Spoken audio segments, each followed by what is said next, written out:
vrai qu'il a changé un tout petit peu parce que nous devions parler de notre pays, les développements, les défis du développement de la RDC, avec un invité très spécial. Comme vous le savez très bien, les dollars actuellement grimpent de plus en plus. Et selon les experts, c'est dû également parce que notre économie est extravertie, c'est-à-dire que nous produisions apparemment nos entrepreneurs ne font rien. Nous allons avoir beaucoup plus de précisions, d'éclaircissements, si c'est vrai. Selon les informations à la dernière minute, les matins, le député Jean-Jacques Mamba a informé l'opinion que le dollar s'échange actuellement au taux de 1 dollar pour 2650. Et là, on devrait trouver des solutions pour arrêter cette hémorragie définitivement. C'est pourquoi j'ai fait appel à ces entrepreneurs. Monsieur Foy Landa Eric, c'est le débat pour la nation, nous allons parler de la RDC et puis nous allons parler de l'économie de notre pays, pourquoi pas les secteurs privés. Merci beaucoup, ça fait près d'une semaine que j'étais absent. Pourquoi? Simplement parce que j'étais sur terrain, question de récolter les avis du peuple, comment est-ce que le peuple est en train de vivre, comment est-ce que la situation sociale s'enlise du jour au lendemain en République démocratique du Congo. J'ai fait ça avec nos amis du CEPAS pendant une semaine. Je pense que dans une émission élaborée avec le politique, nous allons décortiquer tous ces avis de la population. Mais du moins, pour votre information, sachez que Chéré Baroquin, des porte-parole d'ensemble pour la République, très proche de Moïse Katumbi, ancien ministre des Transports, a été enlevé depuis hier soir devant la Cour constitutionnelle. Et aujourd'hui, ce matin, son véhicule est au niveau de poids lourd, la voiture est bloquée. On a appelé la justice pour qu'on puisse ouvrir cette voiture parce que selon les informations de la famille, il y aurait une personne touchée par balle. Mais jusqu'à présent, on n'a pas identifié si c'est qui. Et c'est pourquoi on a appelé la justice. C'est pourquoi je suis en train de transférer parce que je venais de la question de palper la réalité, vérifier si l'information est vraie. Alors, M. Foy Landa, bienvenue. Merci, merci beaucoup. Je pense que c'est votre première fois dans Perfect Télévision, Débat pour la Nation. Tout à fait, c'est pour moi toute première fois. Mais vous suivez la chaîne depuis longtemps. Depuis très longtemps. Très longtemps. Alors, M. Foy Landa, vous êtes entrepreneur. Si j'ai fait appel à vous, c'est parce que la situation en République démocratique du Congo, selon une bonne opinion, rien ne va, rien ne marche.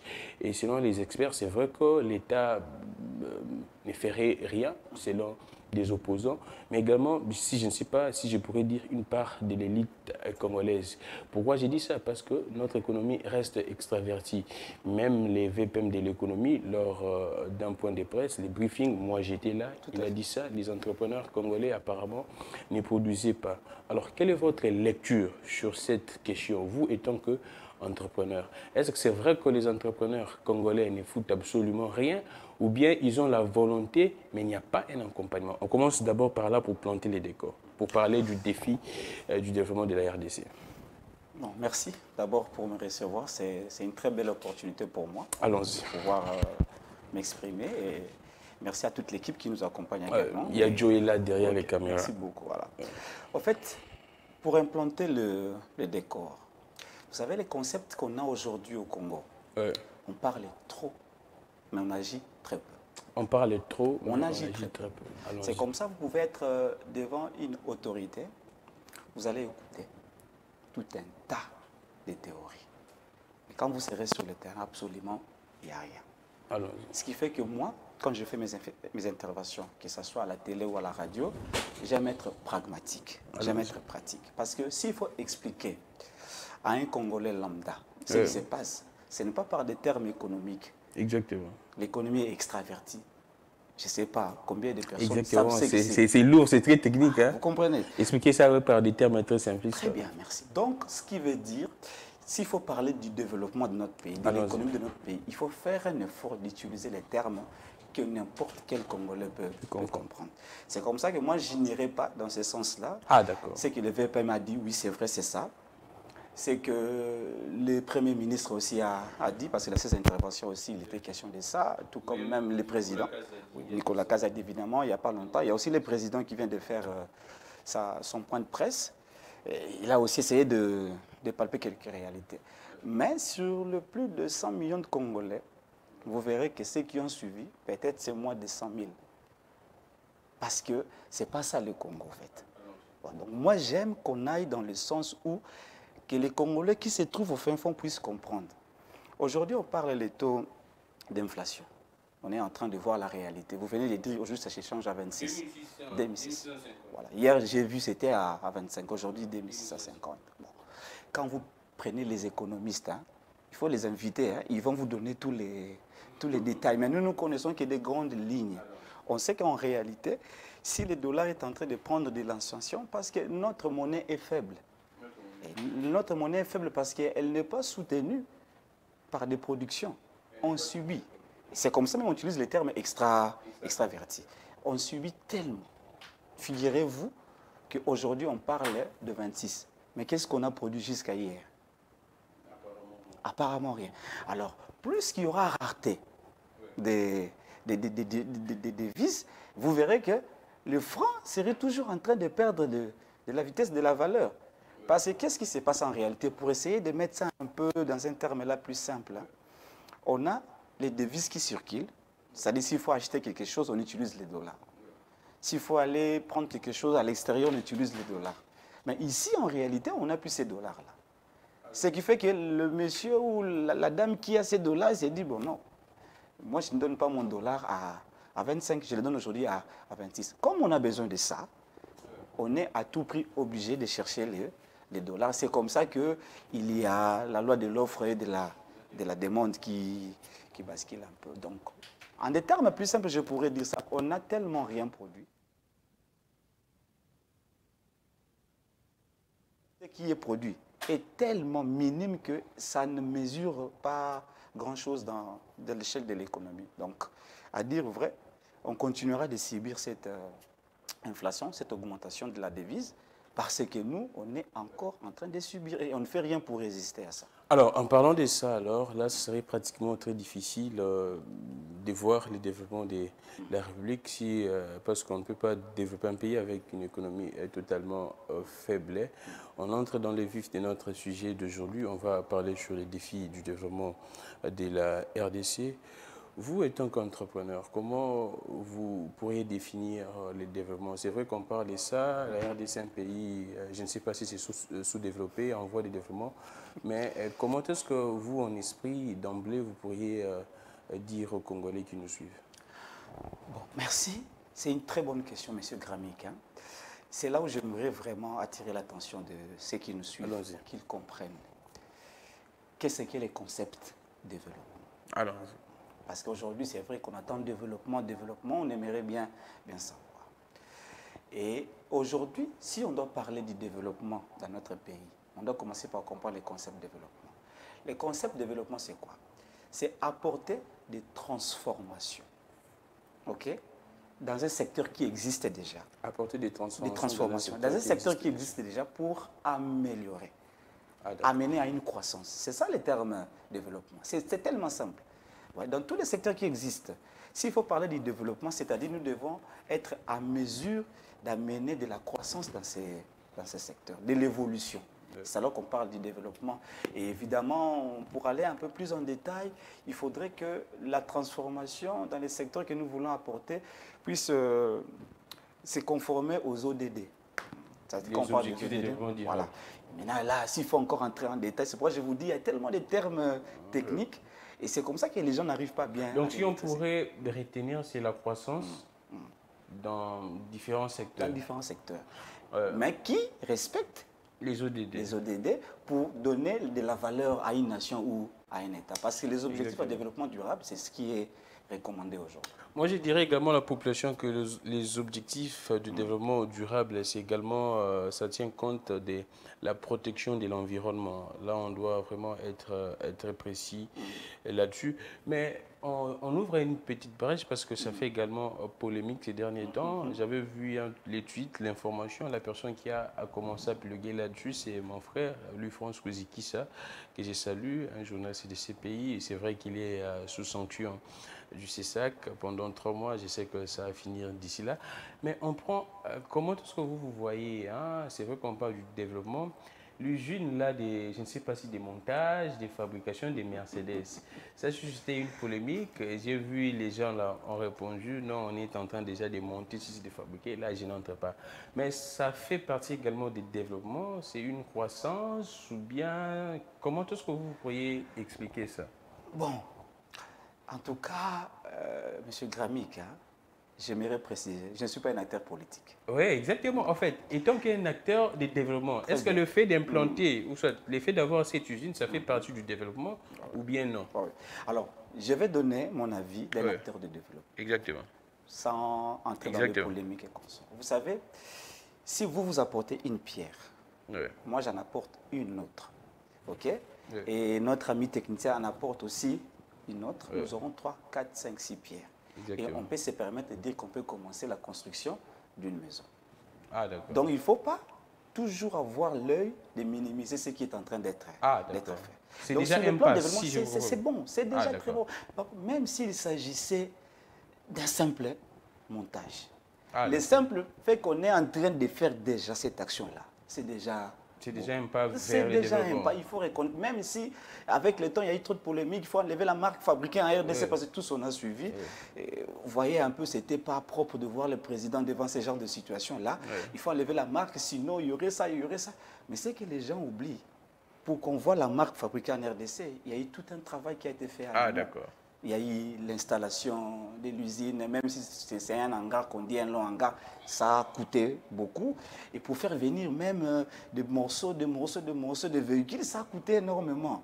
Donc c'est-à-dire c'est une action qui a quand même fait ses preuves. Donc il faut prendre l'action selon ses propres valeurs. Donc moi je dirais aujourd'hui, que ce soit une usine de montage, une usine de fabrication, il y a une valeur ajoutée.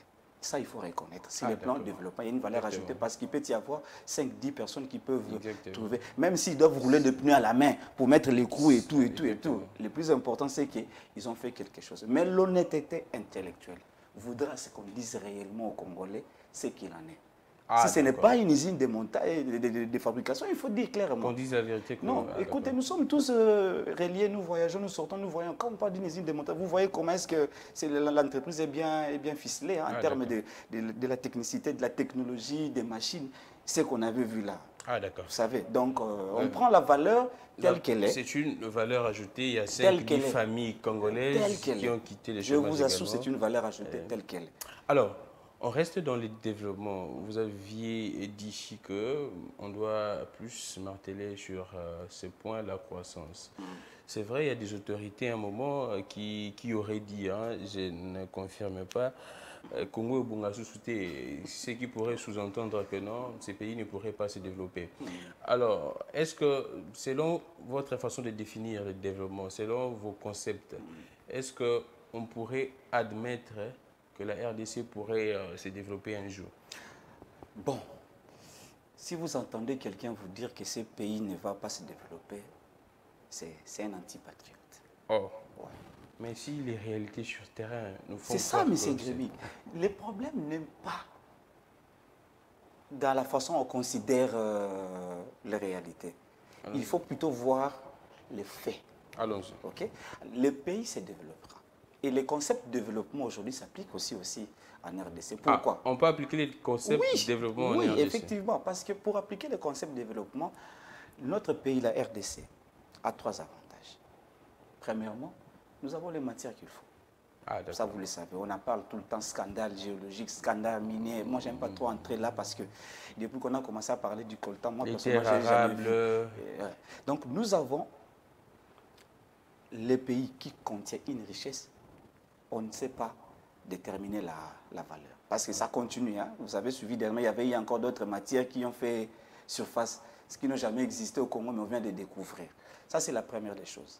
La deuxième des choses, ce qui fait que le concept de développement peut être appliqué à notre pays, c'est que nous avons aujourd'hui une jeunesse qui est en train d'être instruite. Ça, c'est un avantage. Le fait que la jeunesse est en train d'être instruite suit une formation notable. C'est un avantage. Vous voyez, déjà si on a les matières premières, nous avons la jeunesse. Et la troisième des choses... Les capitales humaines, c'est ce qu'on appelle. C'est ça, les capitales humaines. Et la troisième des choses, c'est que les gens ne comprennent pas. Au-delà de la jeunesse, il y a la technologie. La technologie. Oh, Vous voyez? est-ce qu'en RDC, il y a de la technologie? Évidemment. C'est ce que j'ai dit. Vu que la technologie est aussi en place, bien que ce n'est pas encore assez visible, déjà on peut réunir par ces trois faits que les développements peuvent s'appliquer aussi à notre pays. C'est très important. Donc, par là, on peut se dire que le développement pourrait s'appliquer en RDC. Donc, alto pessimiste. Alors, on évolue. Si les développements pourraient s'appliquer en RDC, l'opinion se pose des questions. Vous, vous êtes un expert, vous n'êtes pas un politique. Pourquoi est-ce que, jusqu'à présent, après 63 ans d'indépendance, quand vous dites que la RDC aurait tous les atouts, vous avez même affirmé, a tous les atouts, pourquoi est-ce que jusqu'à présent, les développements, ces concepts-là ne s'appliquent pas jusqu'à présent? Les peuples ne voient pas ça, les vivent pas. Permettez-moi de vous appeler Gramik. Pour que ça ne dérange pas en tout cas. Ça passe. Gramik, vous savez, ça, c'est l'élément le plus important de notre émission, je suis sûr. Tout ce qu'on pourra dire viendra seulement c'est colmaté par rapport à ce que je vais dire là. C'est ça même que la population attend. Alors, si jusqu'aujourd'hui, on est toujours en train d'accuser du retard, parce qu'il ne faut pas dire qu'on est stagné, on continue d'accuser du retard. Depuis 1900. Donc apparemment, on recule. On recule. D'accord. On est aujourd'hui plus bas que la Terre, qu'on se le dise. On est aujourd'hui plus bas que la Terre. Et alors, parmi les causes qui font qu'on n'arrive pas à se relancer, la première des choses, dans ces pays, il y a la corruption. La corruption. Ça, je serais un peu dur envers nos autorités. Le président l'a dit également, quand il était opposant, il ne pourrait jamais s'imaginer les dégâts de la corruption. Je vous assure, que peut-être les gens entendent ça de loin. Je vous donne un exemple. Vous vous êtes débattu seul pour ramener un potentiel investisseur. Comme qui dirait qu'on nous a promis des investisseurs. Vous savez, il y en a combien déjà, ce n'est pas facile. Et maintenant, vous, pris individuellement, vous avez fait vos efforts, vous ramenez un investisseur. Même si l'échelle est tellement minime pour une affaire, mais c'est quand même un investisseur qui peut mettre 200 à 500 000 $ dans une activité. Et vous arrivez dans un bureau de l'État pour que les dossiers passent. C'est là où ça commence. Et quelqu'un, juste parce qu'il a la signature, il doit vous dire, je vais gagner combien.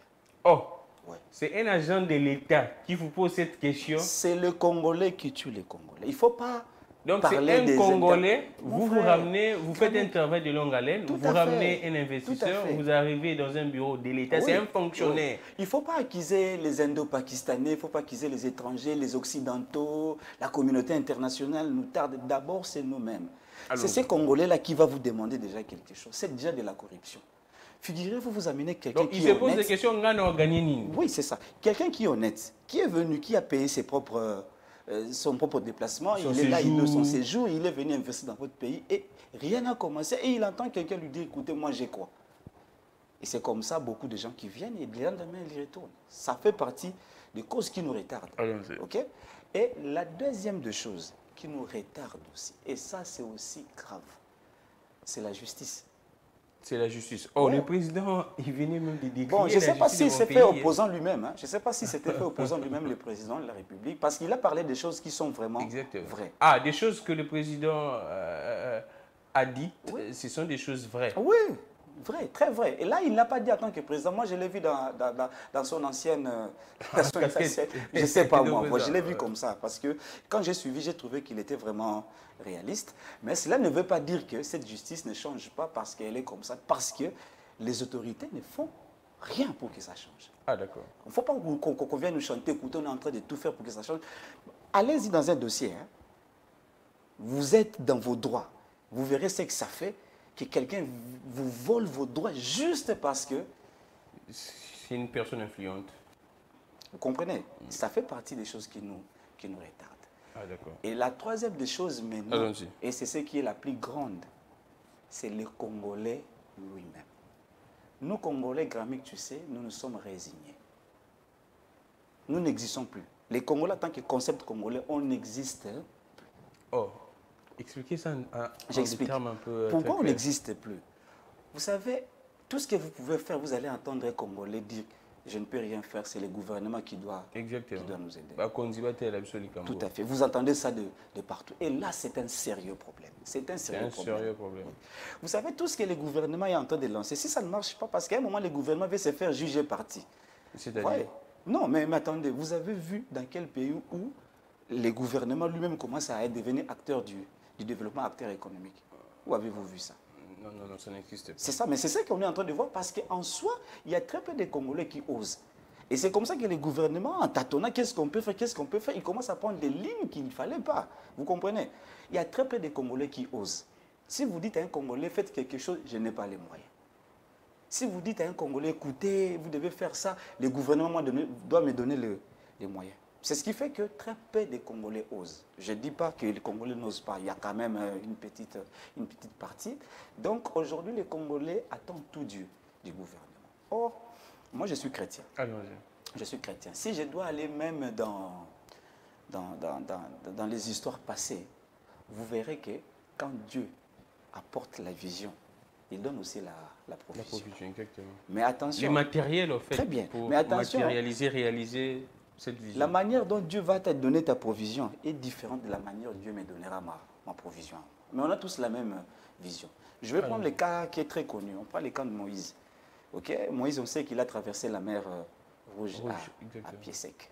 Tu vois? Dieu a opéré un miracle. Ouais. C'est-à-dire qu'avant qu'il ne mette les pieds dans l'eau, qu'est-ce qu'il a fait? Dieu a séparé les eaux et il l'a traversé. Mais si on reprend le cas de Josué, qui a aussi fait presque le même miracle, parce qu'il devait traverser le Jourdain. OK? Ouais. Mais là, pour Josué, il a fallu qu'il mette les pieds dans l'eau pour que l'eau puisse commencer à sécher. Donc là, il n'a pas attendu que l'eau sèche. Il devait entrer avec la foi. C'était la même provision, mais il a fait le pas. C'est-à-dire que les Congolais aujourd'hui doivent être des petits Josué. Il ne faudrait pas rester coincé. Il faut commencer par faire quelque chose. Même si aujourd'hui vous essayez de soulever un poids, je donne un exemple. Vous essayez de soulever une table qui pèse tellement, personne ne viendra vous aider quand vous regardez la table comme ça. Mais c'est en commençant par soulever la table et que vous souffrez, vous verrez une ou deux personnes.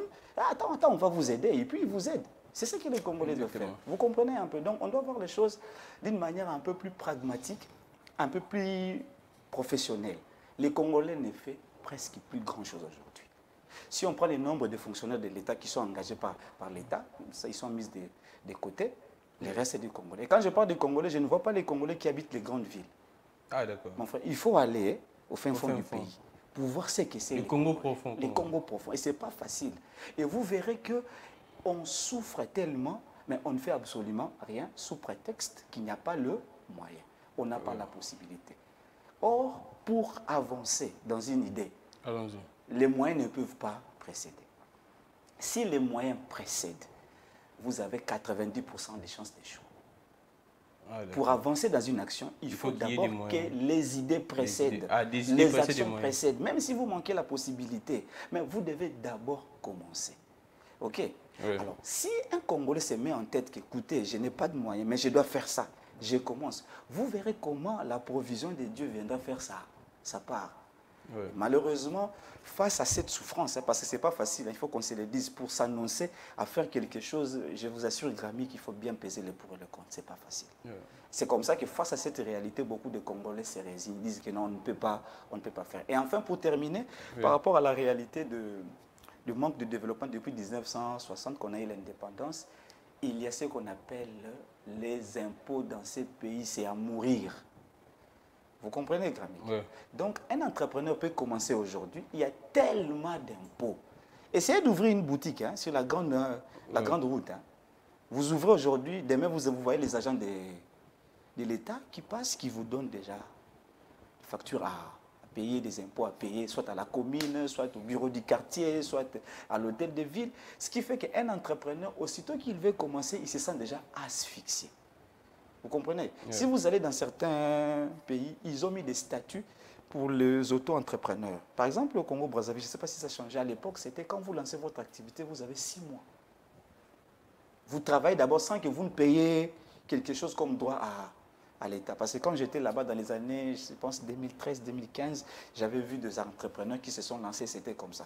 Et ailleurs encore, on vous donne même jusqu'à une année gramique. Vous voyez? Donc vous avez le temps de travailler et d'évoluer.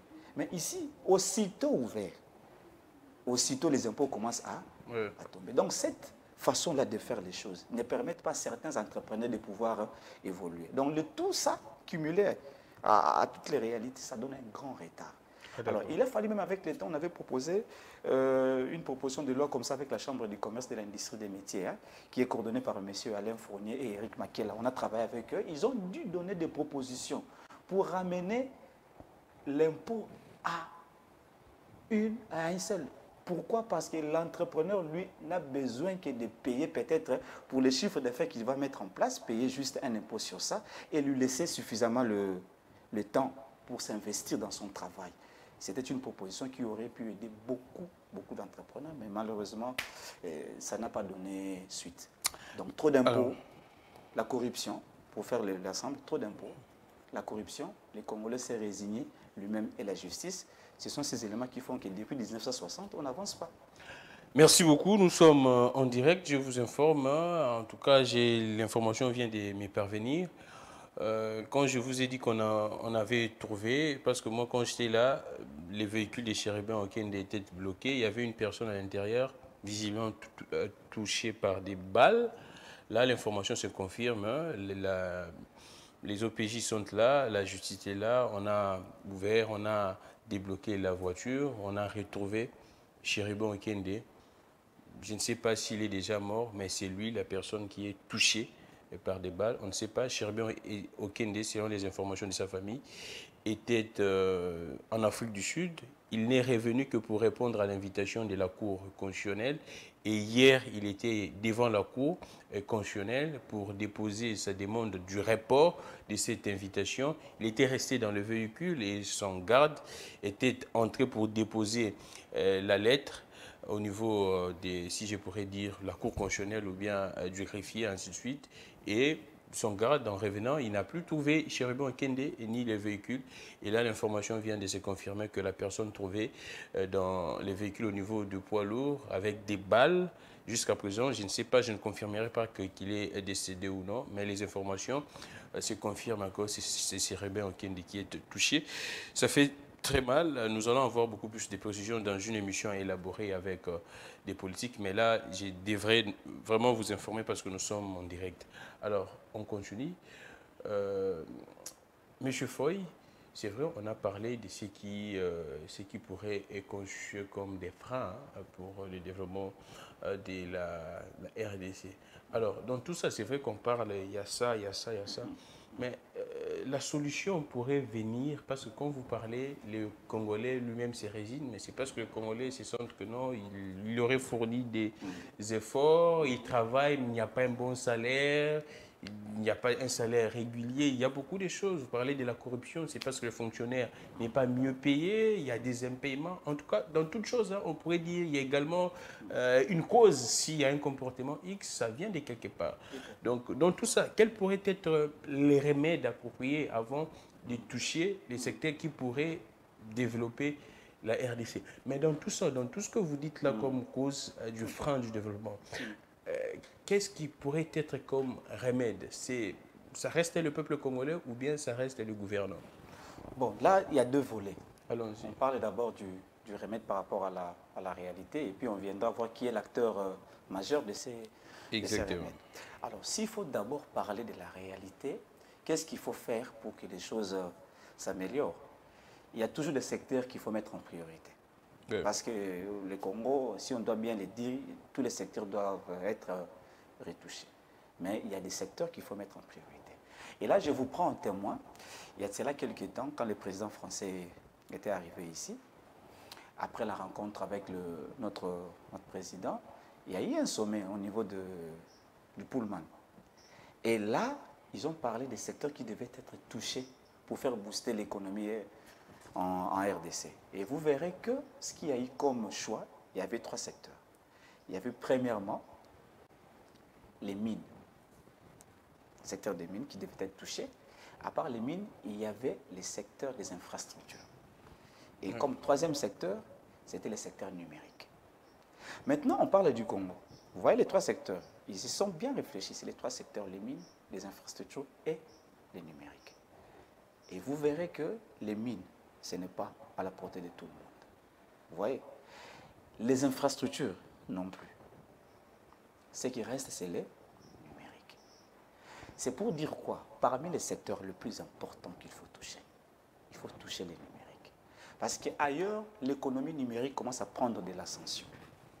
Parce qu'aujourd'hui, comme c'est le dit, hein, je vous dis, vous pouvez être ici, mais en même temps, la famille a besoin de quelque chose. Exactement. Dans un rien de temps, vous pouvez envoyer sans que vous passiez par la banque. Ça, c'est de l'économie numérique. Vous voyez, donc tout ce qui touche à la numérisation de nos activités, c'est un secteur qu'il ne faut pas négliger. Mais je prends les mines et les infrastructures, je les mets à côté. Si j'étais dans cette salle ce jour-là, j'aurais dit au président Macron, cessez de nous embrouiller. On n'a pas besoin des mines, on n'a pas besoin des infrastructures. Ça a commencé depuis toujours, cher ami. Depuis toujours. Et moi, j'ai très mal quand j'entends chaque fois 40, 50 morts à l'Est.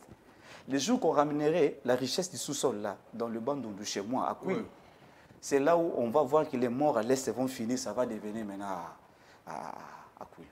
C'est pour dire quoi? Les mines, on ne sait pas. Parce que depuis longtemps, ça n'aide pas les pays à évoluer. C'est vrai que c'est un apport majeur. Mais vu que ça n'aide pas les pays à évoluer, à un moment, on doit mettre ça de côté. De là où le président Macron vient en France chez lui, 80% d'emplois dans son pays ne proviennent pas de l'État. Ce sont des initiatives privées. Vous comprenez? C'est-à-dire qu'il faut arriver à toucher les privés pour que les privés réussissent. Il ne faut pas aller vers les mines, très peu. D'ailleurs, si vous allez même au guichet unique pour ouvrir une société sur les mines, vous allez voir la caution qu'on va vous mettre. Okay? Si vous voulez faire les infrastructures, pour arriver à avoir des agréments avec certains ministères, vous verrez la caution que vous devez payer. Donc ce n'est pas donné à tout le monde. Mais le numérique peut booster le développement de notre pays.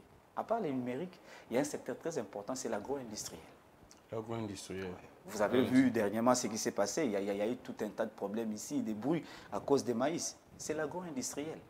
Vous voyez, il faut qu'on arrive à toucher ces secteurs-là. L'agro-industriel. Quand on parle de l'agro-industriel, on voit l'agriculture à l'échelle industrielle. Et là, l'agriculture à l'échelle industrielle doit commencer de la production, on passe par la transformation. Attention, on ne s'arrête pas qu'à la transformation, on va jusqu'à l'exportation. Parce que quand on commence à exporter, c'est alors qu'on peut aussi faire face à d'autres économies de l'extérieur, parce que nous aurons maintenant quelque chose à donner aussi à l'extérieur. Donc c'est déjà parmi des remèdes de l'agro-industriel dans toute sa chaîne de valeur complète, évidemment. Et à part l'agro-industriel, c'est qu'il ne faut pas aussi oublier, il faut prendre l'intelligence artificielle. Aujourd'hui, ça bat le plat. Donc il faut arriver... L'intelligence artificielle, vous expliquez un peu? Oh, je vais vous ramener. L'intelligence artificielle, tout ce que vous voyez aujourd'hui qui commence à passer votre téléphone là. Ah, d'accord. Vous voyez, des fois, ça réfléchit comme une personne. Ah, c'est de l'intelligence artificielle. Ok, il y a beaucoup. Je reviendrai pour parler rien que de ça, parce que si je commence maintenant là, on n'arrivera même pas à exprimer même 5% pour maîtriser l'intelligence artificielle. Ce sont des secteurs qui méritent d'être touchés.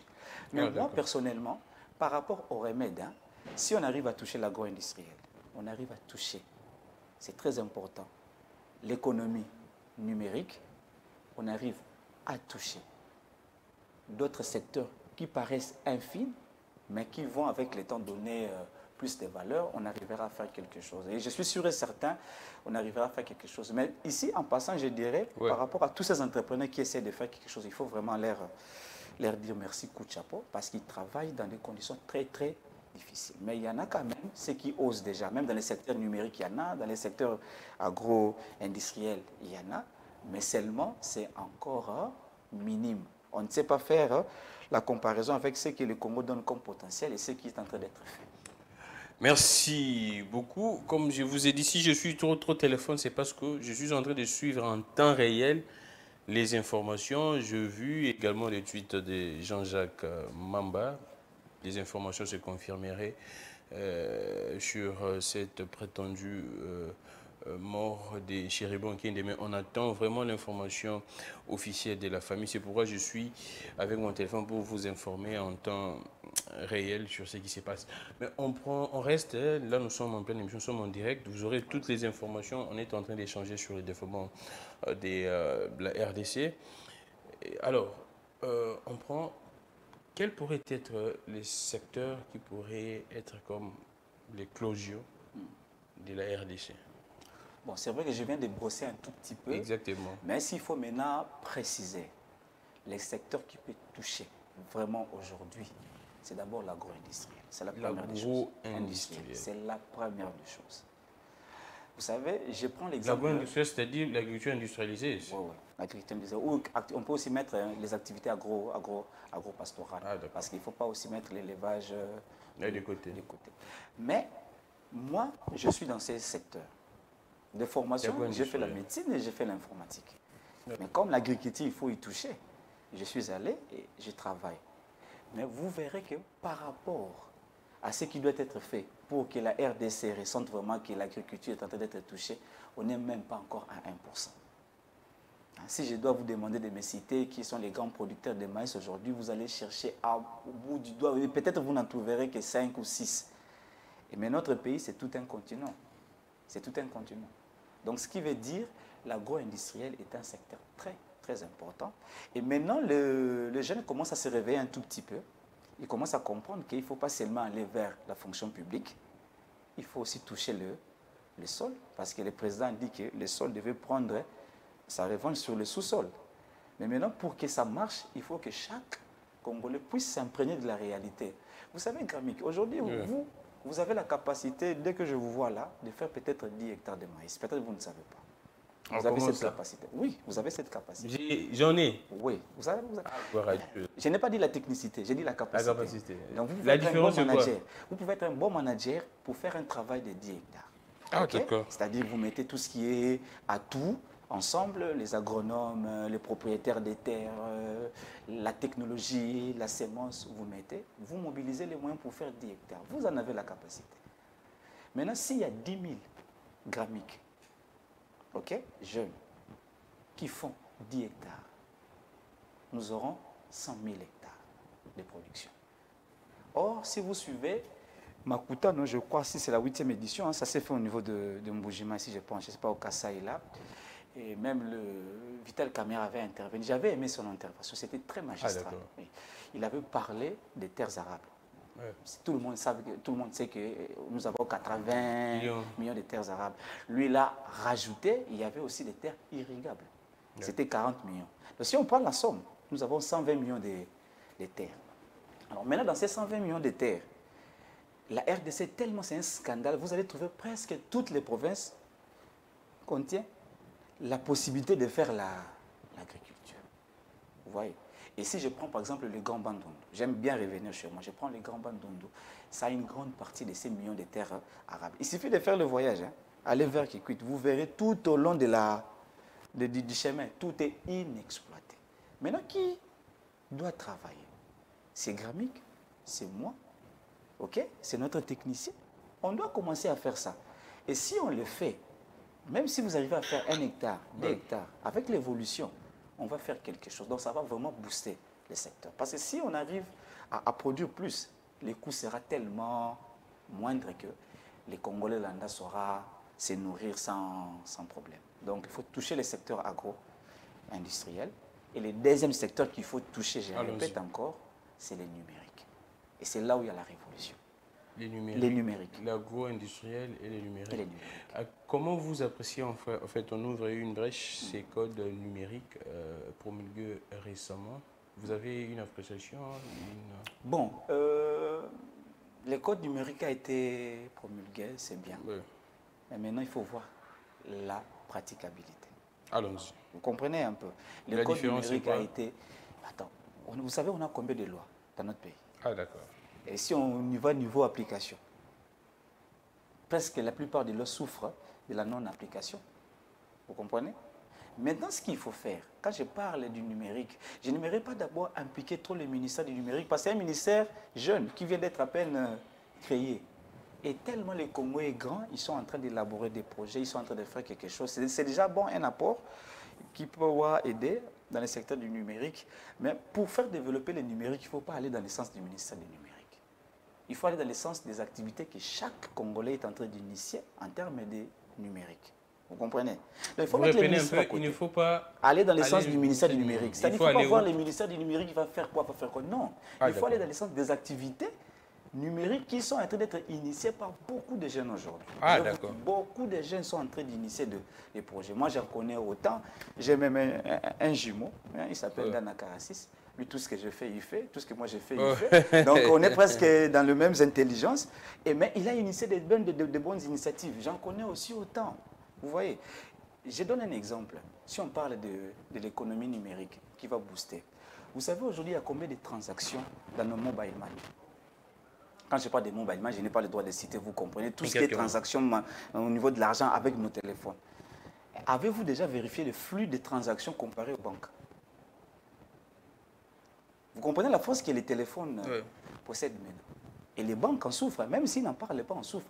Et vous avez vu avec le temps, les banques ont commencé à intégrer les systèmes mobiles dans leur système. Vous verrez que vous pouvez quitter de votre téléphone, vous entrez dans le système et vous prenez de l'argent, vous mettez dans votre téléphone parce qu'ils devaient suivre. S'ils ne suivent pas, ils vont tous tomber. Et c'est comme ça que je suis en train de marteler sur le numérique, les activités, parce qu'aujourd'hui, le numérique ouvre tellement de portes. Tellement de portes. Ah, d'accord. Mais malheureusement, on est encore en grand retard. Aujourd'hui, on parle de mobile money, mais dans le monde, ce n'est pas ça aujourd'hui. Allons-y. Aujourd'hui, dans le monde, on parle des crypto-actifs. Crypto-actifs. Oui, essayez un peu d'expliquer cela un peu. On parle des crypto-actifs. Je voudrais être un peu plus précis dans ça. Les crypto-actifs, la crypto-monnaie est incorporée dans les crypto-actifs. Nous savons qu'on a une mauvaise réputation avec la crypto-monnaie chez nous. D'abord, non seulement il n'est pas encore brisé. Il y a une nuance entre crypto-monnaie et crypto-actifs. Oui. Quand on parle de crypto-actifs, on voit tout ce qui tourne autour des cryptos. Parce qu'aujourd'hui, le système est décentralisé maintenant. Attends, on commence d'abord tout doucement. Les cryptos, là, d'abord, c'est quoi, en fait? Quand vous parlez, j'aimerais à ce que... Moi, j'ai un peu de la connaissance là-dessus, mais j'aimerais à ce qu'on puisse être au même pied d'égalité avec la population. Quand vous dites crypto, d'abord, c'est quoi? Crypto-monnaie, c'est quoi? Voilà. Pour faire court, vous voyez, avec le temps, il y a eu l'évolution de l'Internet. L'Internet nous a rassemblés ensemble, ok? C'est pourquoi vous voyez, même pour aller dans un site Internet, il y a les initiales qu'on commence avant www. Donc, ceux qui connaissent ça, c'est pour nous mettre ensemble.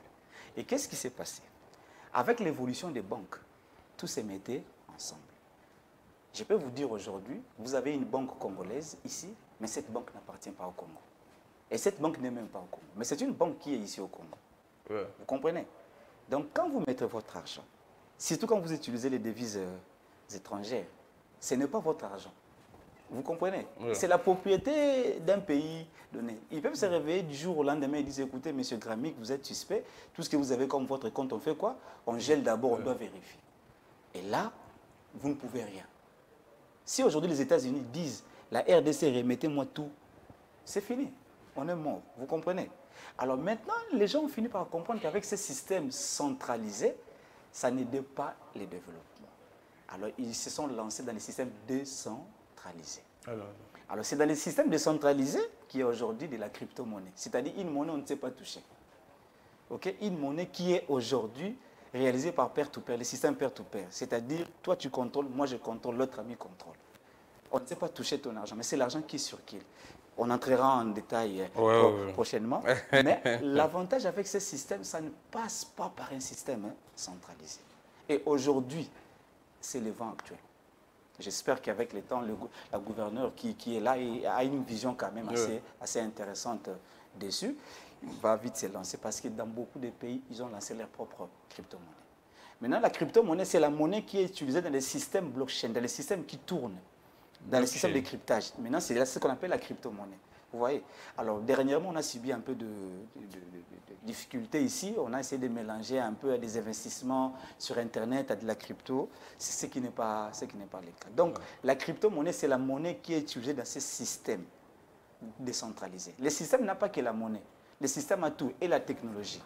Aujourd'hui, il y a des villes qui vivent par le système blockchain. Donc, tout est décentralisé. On ne sait plus passer par un système centralisé. Il faudra du temps pour que les Congolais comprennent, mais la réalité est telle que nous avançons vers les crypto-actifs. Et c'est comme ça qu'il faut aller dans le sens du monde, que le monde est en train d'évoluer. Je vous prends l'exemple. Aujourd'hui, on a le système métaverse. Beaucoup de gens entendent le système métaverse. Très peu comprennent ce que c'est. Métaverse. On doit revenir pour expliquer. Je peux pas de ce qui s'est fait de les méta là de Facebook ou bien... Oui, c'est ça. Mais c'est très bien. C'est tellement magnifique qu'aujourd'hui, le monde touche des opportunités qu'on n'a jamais touchées avec le système métaverse. À part le métaverse, vous avez aujourd'hui les cryptoactifs que les gens doivent comprendre. Il faut qu'il y ait des écoles. Okay? Il faut qu'il y ait des écoles et que les gens vont penser à s'instruire pour maîtriser. Et c'est comme ça qu'on lance même nos écoles. Avec le temps, on va en parler. On lance même une école Evorium qui est là pour faire apprendre les Congolais c'est quoi les cryptoactifs, c'est quoi les crypto-monnaies. Et ceci va les empêcher de tomber, de mettre dans des pièges des escrocs sur Internet ou des escrocs qui viennent s'installer comme ça pour dire que bon voilà, on fait avec les cryptoactifs. Parce que les cryptoactifs, les crypto-monnaies ne doivent pas posséder seulement le système d'achat d'argent contre argent. Par exemple, vous avez 100 $, vous voulez acheter les bitcoins. Vous voyez, vous achetez les bitcoins, argent, ce n'est pas intéressant. Il faut qu'il y ait maintenant une raison d'échange pour pouvoir faciliter. Par exemple, moi, je vends du carburant. Je donne l'exemple, c'est ce qui s'est passé à Venezuela. Ouais. Okay? Ils avaient des problèmes avec la plus grande puissance du monde.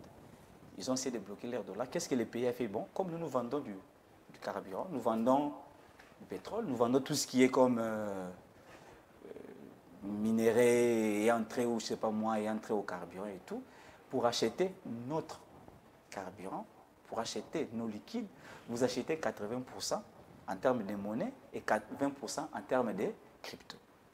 Vous voyez? Ouais. Maintenant, pour qu'un Américain achète au Venezuela quelque chose, il doit à tout prix posséder les cryptos de ces pays. Or, pour posséder les cryptos de ces pays, il faut chercher maintenant à en acheter. Et pour en acheter, il faut aller dans un marché qui te permet d'acheter les cryptos là. Et ça crée de l'équilibre. Aujourd'hui, si on se le dit, il y a des cryptos qui ont vu les jours qui battent le record, mais il y en a tellement plusieurs. Mais c'est un système tellement fiable qu'on ne sait plus aller dans d'autres systèmes. Donc, on doit suivre le temps et il faut pour cela beaucoup d'instructions au Congolais. Je dis bien beaucoup d'instructions au Congolais pour comprendre qui ne veut ou pas. Hein? Le monde est en train de changer. Je ne veux pas attaquer les mobile money parce que si je te dis aujourd'hui, c'est vrai qu'on utilise, mais les gens ne comprennent pas quel est le vrai danger avec les mobile money. Le vrai danger, c'est quoi? Papa, on peut se réveiller un matin. Ouais. Les réseaux ne passent pas. Exactement. Vous savez ce que ça va causer comme dégâts? Ouais. Parce que les mobile money, c'est l'argent qui est utilisé via les réseaux télécoms. Pas sur Internet, via les réseaux télécoms. C'est-à-dire notre argent là.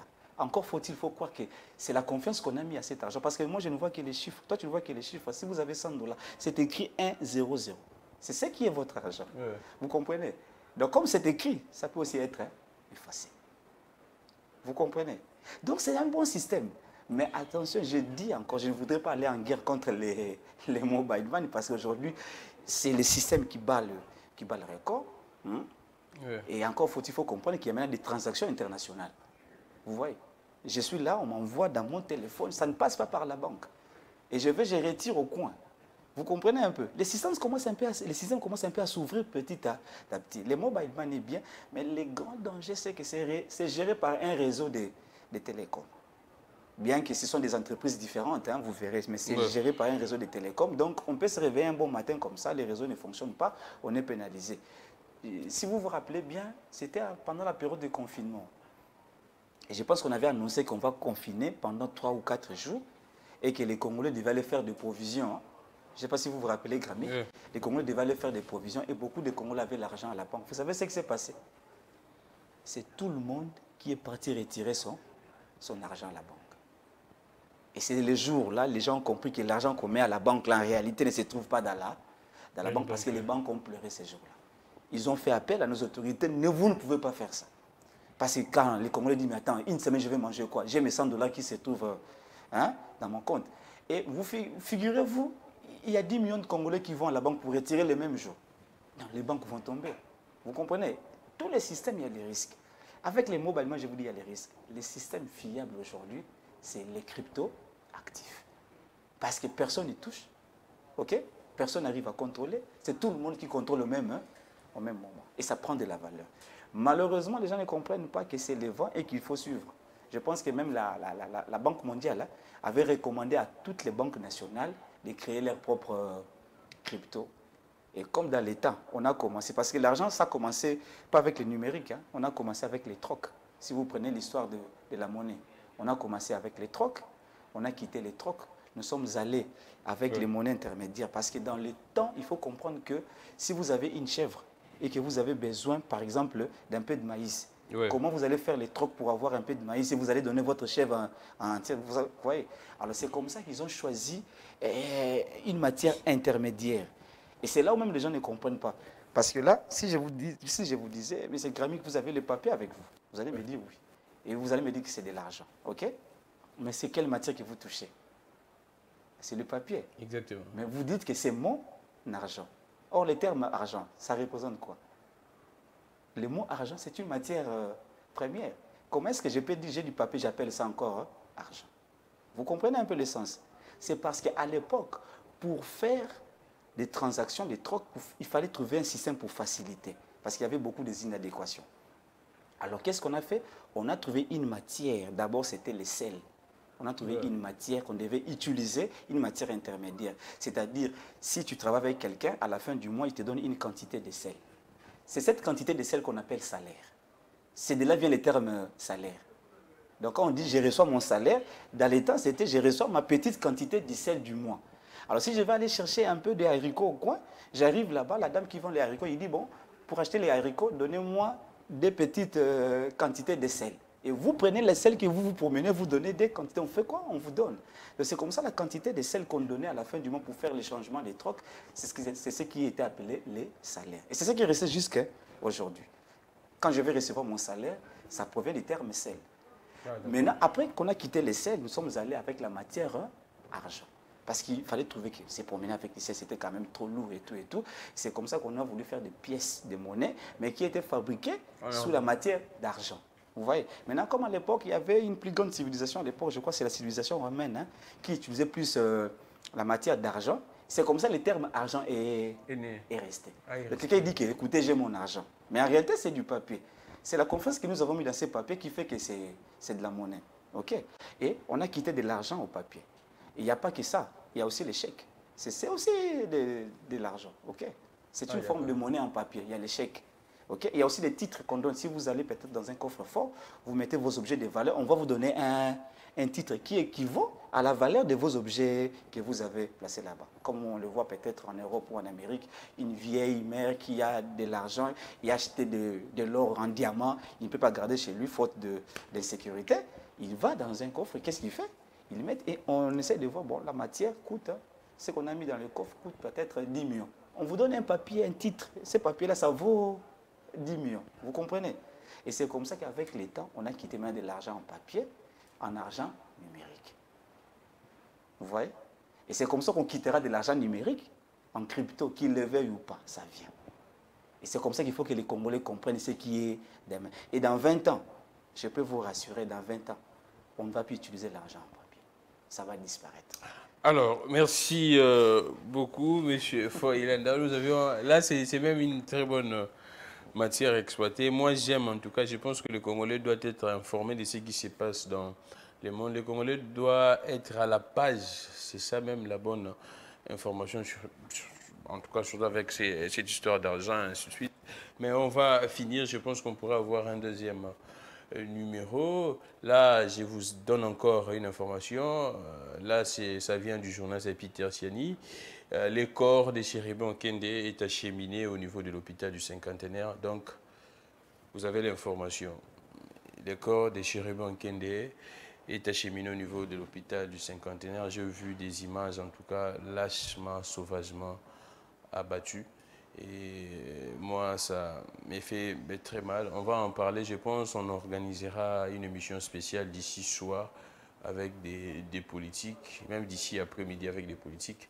Et question d'en parler, d'épiloguer, d'avoir encore beaucoup plus d'éléments sur ce qui s'est passé. Alors, on finit avec vous. Qu'est-ce qu'on pourrait retenir de votre vision sur les développements? Est-ce que je prends encore, il y a un ministère, je pense, développement rural, une histoire de comme ça. Est-ce que vous pensez qu'on devrait avoir un ministère également, essentiellement lié pour traiter ces questions de développement de notre pays? Ou bien vous avez une autre approche, une autre vision? Bon, moi, ma vision, Gramique, je peux vous rassurer, ce n'est pas des ministères. Vous ne me verrez pas derrière le ministère. Ah, c'est vrai ça. Je suis congolais. Mais c'est la les politique Congolais qui gère la cité, la oui. société, non? Oui, on dit que si vous ne vous occupez pas de la politique va s'occuper de vous. Moi, j'aimerais que la politique s'occupe de moi.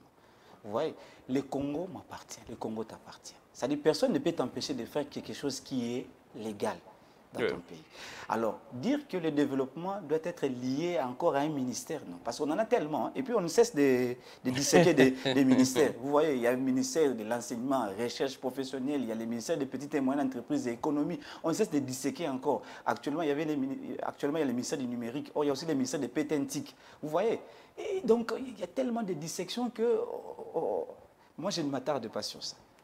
Ma vision, comme tu l'as demandé par rapport à ce que moi je fais. D'abord, comme moi je suis un entrepreneur, et le développement, c'est ce qui me tient à cœur.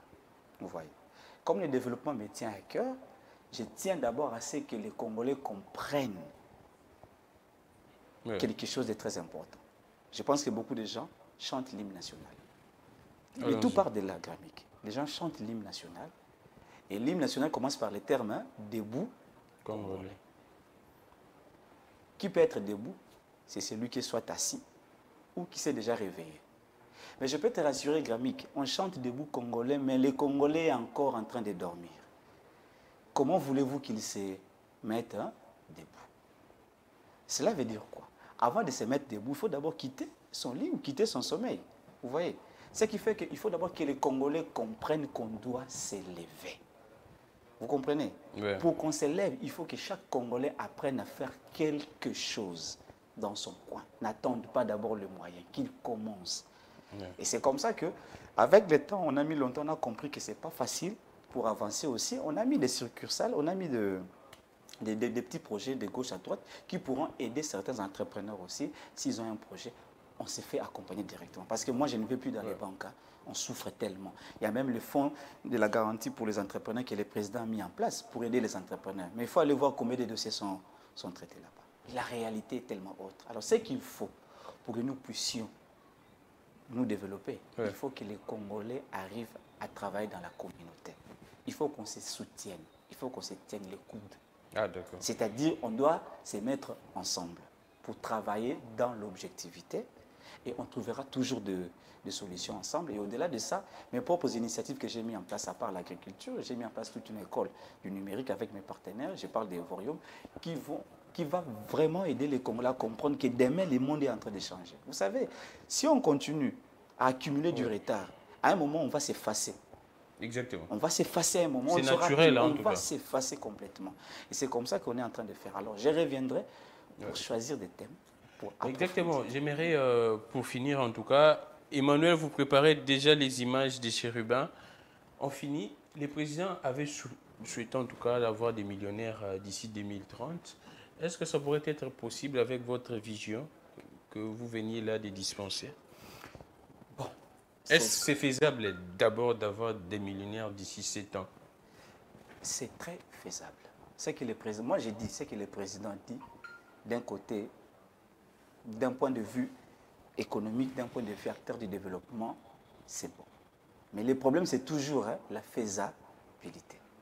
C'est possible d'avoir des jeunes millionnaires. Pour avoir des jeunes millionnaires, il faut arriver d'abord à créer la classe moyenne, il faut arriver à mettre beaucoup de paramètres tout autour. Mais seulement, on ne peut y arriver que quand on commence à faire quelque chose. Arrêtons de faire trop de calculs, arrêtons de réfléchir. Il faut commencer par faire hein, quelque chose. Quand on commence par faire quelque chose, on va avancer. Du mieux qu'on peut, on avancera. Et quand on commence à avancer ensemble, les Grammy, quand on commence à monter ensemble, on va commencer à faire face à certaines réalités. Ouais. Aujourd'hui, hein, il suffit seulement de toucher ces Indo-Pakistanais. Vous allez voir comment est-ce que notre économie va basculer en une journée. Exactement. On n'est pas fréquent, on n'est pas présent. Donc, avec notre système, on peut bien créer des millionnaires congolais si seulement on apprend à travailler ensemble. On apprend à avoir une identité communautaire. C'est alors qu'on peut avancer. Donc, Gramik, on n'a pas de millions, mais on a juste la foi. Vous comprenez, hein? Et la paix, c'est ce qu'on a. Et qu'est-ce que vous pourriez dire en épilogue? Il y a des questions qui me viennent, hein, en tout cas, sur cette histoire, on appelle ça quoi, des sous-traitances. J'ai vu, on critique beaucoup ces jeunes-là qui ne seraient pas à la place qu'il faudrait selon les gens. Comment est-ce que vous voyez cette taille-là de la sous-traitance? On finit par là, vraiment. Gramique, comme j'ai dit au début, je n'étais pas un politique. Je vais donner mon avis. Et un entrepreneur. D'un entrepreneur. La sous-traitance au Congo, c'est vraiment, c'est plus que le poison. Je te dis vraiment, c'est plus que le poison. C'est plus que le poison, je t'assure, c'est plus que le poison. Tu ne peux pas imaginer. Et vous allez voir ceux qui gèrent ces sous-traitances-là. Je répète encore, ce sont des Congolais. Ouais. Vous comprenez? Les Congolais n'aiment pas les Congolais. On doit apprendre à s'aimer nous-mêmes. Donc le monsieur qui a été nommé à la sous-traitance, permettez-moi de vous le dire, je ne le connais pas. Je n'ai pas envie de le connaître. Je vous dis, la sous-traitance, si toi tu arrives à faire ton travail, tu auras besoin de la sous-traitance gramique. J'ai des mots comme Peter Tchani là, par exemple, il a monté une très belle action. Tu penses qu'il a besoin de la sous-traitance? Il a son activité qui tourne. Ouais. Toi, tu as ton activité qui tourne. Moi, j'ai mon activité qui tourne. J'irai faire quoi à la sous-traitance? Parce que la sous-traitance, c'est quoi?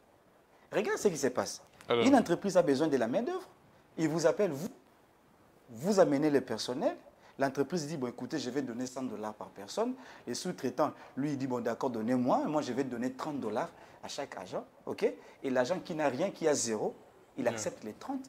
Et cette pauvreté tourne comme ça. Et ils se font de plus en plus de l'argent. C'est un poison. C'est de l'exploitation, si je veux dire. J'ai dit c'est un poison. C'est un poison, même pas de l'exploitation, ça tue. Alors, donc la sous-traitance, là, il faut faire très attention avec ça. Merci beaucoup à M. Foy-Landa Eric. Alors, on prend d'abord les images des Chérubins Nkende. On prend ces images. Là, c'est la Jeep des Chérubins retrouvée au niveau du poids lourd. Il était en Afrique du Sud. Attendez un peu, Manuel. Il était en Afrique du Sud. Chérubin Nkende a effectué le voyage uniquement pour répondre à cette invitation. On me signale que, je ne sais pas, moi je pense qu'on devrait ne fût-ce mettre du floutage sur ces images. J'ai ces images des chérubins filmés. Là, chérubin est à l'intérieur, criblé des balles, assassiné. Jusqu'à présent, il n'y a aucune information. Il serait kidnappé, il serait enlevé. Qu'est-ce qui se passe exactement? Il n'y a pas de précision jusqu'à présent de sources officielles. Mais ce qui est vrai, Chérubin Nkende est décédé. Son corps est acheminé actuellement au niveau de l'hôpital du Cinquantenaire. Ça, c'est son véhicule. Avec ce véhicule, il était au niveau de la cour constitutionnelle. Les gardes en sortant, il n'a plus retrouvé Chérubin Nkende. Je pense que par son âme, comme je disais, on doit avoir d'ici là une émission spéciale avec des confrères et des politiques pour essayer de parler. À quelques mois des élections, là vraiment purement politique, on doit creuser dedans. À quelques mois des élections, les partis ensemble, comme vous le savez très bien, Mike Mukeba est ensemble aux arrêts, Salomon Escadé, la proche de Moïse Katumbi aux arrêts, Franck Diongo, proche de Moïse Katumbi également aux arrêts. Là, c'est Chérubin Nkende, proche de Moïse Katumbi, ministre honoraire, député national, décédé, assassiné. On ne sait pas. Des images sont, en tout cas, je ne sais pas, vous ne pourriez jamais regarder ces images. Ça se trouve, ça circule dans les réseaux sociaux et criblé vraiment des balles. Merci beaucoup à M. Eric Foy-Landa. Je pense que je dois vous recevoir encore prochainement. Question de parler sur le développement de la RDC. Je suis Gramique Legrand et que les dieux de toutes les inspirations continuent de nous inspirer et de vous inspirer également. Je suis de retour après les terrains. Je pense que je dois faire actuellement comme ça. J'ai fait 1 mois ou 2 mois après, je descends sur le terrain, je prends les avis de la population. Il y a ce phénomène qu'on appellerait sprinter au niveau de Ndjili quartier 1. Bazako kangara ba jeune vagabondage. C'est vrai que vagabondage est une infraction. Mais ne bazako kangela on Ndjili kuna ba jeune se comme 12 heures faut que tu parlé. Donc aux alozo que les copes ceux qui sprinter on était mon bureau d'un procès bazuyo. Donc il y a beaucoup de choses. J'organiserai également une émission très spéciale sur ça, sur ce que j'ai entendu dans les bouches de nos différentes populations ici seulement à Kinshasa, alors au fin fond de la République. Merci beaucoup. On se retrouve prochainement. Relais YouTube Peter Tchani RDC, diffusion, rediffusion à nos heures habituelles. Merci beaucoup à M. Foy-Landa Eric. Merci à Emmanuel, merci à Joe Belgodor et toute l'équipe technique. C'en est fini pour aujourd'hui. On se retrouve prochainement. Au revoir.